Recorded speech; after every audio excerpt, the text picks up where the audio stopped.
CBI कडून लातूरमध्ये आता झाडाझडती सुरू करण्यात आलेली आहे। मनोज शिरुरेच्या अटकेनंतर कारवाईला वेग आलाय। शिरुरेच्या निकटवर्तीयांच्या घरी आता धाडी पडतायत। नीट पेपरफुटी प्रकरणात ही मोठी कारवाई समोर येते। डॉक्टर मनोज शिरुरेला सीबीआय कडून अटक केल्यानंतर लातूरात आता सीबीआयची झाडाझडती सुरू झाली आहे। डॉक्टर मनोज शिरुरे याचे आर्थिक लागेबांधे आणि पेपर विकत घेणारे लाभार्थी आता रडारवर आहेत।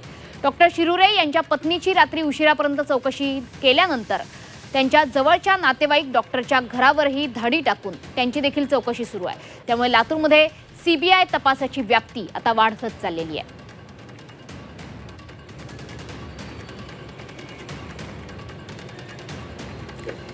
तर या संदर्भातच माहिती देत आहेत आमचे प्रतिनिधी वैभव बालकुंदे आपल्या सोबत जोडले गेलेले आहेत। वैभव, लातूरमध्ये जी झाडाझडती सुरू आहे, सीबीआयची जी व्याप्ती तपासाची वाढत चाललेली आहे, कसं बघताय याकडे?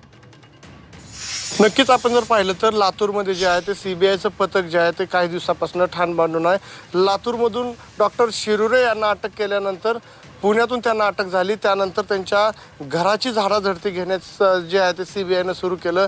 त्याच्या नातेवाईक, त्याच्या संपर्कातले लोक जे आहेत त्याची तपासणी करण्यास सुरू केलं। त्यानंतर जर आपण पाहिलं तर सीबीआयने काल जो पहिला डॉक्टर पकडला तो त्याने पेपर विकत घेतल्याचं जे आहे ते समोर आलेलं आहे। त्यामुळे आहे ते पालकांमध्ये नीटची तयारी करणाऱ्या विद्यार्थ्यांमध्ये खळबळ माजलेली आहे। त्यासोबत आपण जर पाहिलं तर डॉक्टर शिरुरे जे आहे त्याच्या जे नात्यातले एक डॉक्टर आहेत प्रमोद नावाचे, त्यांच्यासुद्धा घरात सीबीआयने झाडाझडती घेतली। त्यानंतर अनेक जे महत्त्वाचे कागदपत्र आहेत, जे CCTV फुटेज आहेत ते सुद्धा ताब्यात घेतलेलं आहे। डॉक्टर शिरुरे यांच्या दवाखान्याचे सुद्धा जे आहे ते फुटेज जे आहे ते सीबीआयने ताब्यात घेतलेलं आहे। त्यांच्या घराचे फुटेज ताब्यात घेतलेले आहे। त्यामुळे लातूर शहरामध्ये आणि त्यांचे जे नात्यागोत्यातले जे लोक आहेत त्यांच्या तपासासाठी जे आहे ते सीबीआयचे पथके जे आहेत ते रवाना झालेले आहेत। त्यांच्या सीबीआय जे तपास करते ते छोट्या छोट्या गोष्टी ज्या आहेत त्याच्यावर सुद्धा निरीक्षण सीबीआयचं आहे।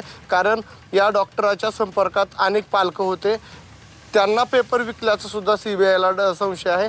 त्यामुळे रात्री उशिरापर्यंत डॉक्टर शिरोळे याच्या पत्नीची आणि कुटुंबातील काही लोकांची सीबीआयने चौकशी केली। जवळपास 2 तास जे आहे ते ही चौकशी चालली। त्यामध्ये जे काय कागदपत्र आहेत त्या ठिकाणचे CCTV फुटेज आहेत ते सुद्धा ताब्यात घेतलेले आहेत। अनेकांचे पालकांचे सुद्धा जबाब जे आहेत ते नोंदवलेले आहेत। त्यासोबत विद्यार्थ्यांचे सुद्धा जबाब नोंदवलेले आहेत। काल अंबेजोगाई इथून 2 विद्यार्थी जे आहेत ते लातूरला घेऊन आले होते। ते विद्यार्थी जे आहेत ते मोठे गावकर याच्या क्लासमध्ये शिकणारे विद्यार्थी होते।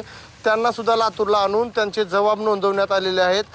डॉक्टर शिरोळे जे आहे त्याच्या घराच्या शेजारी राहणारे त्यांचे एक जवळचे नातेवाईक आहेत डॉक्टर प्रमोद, त्याची सुद्धा जी आहे तर सीबीआयने चौकशी केलेली आहे।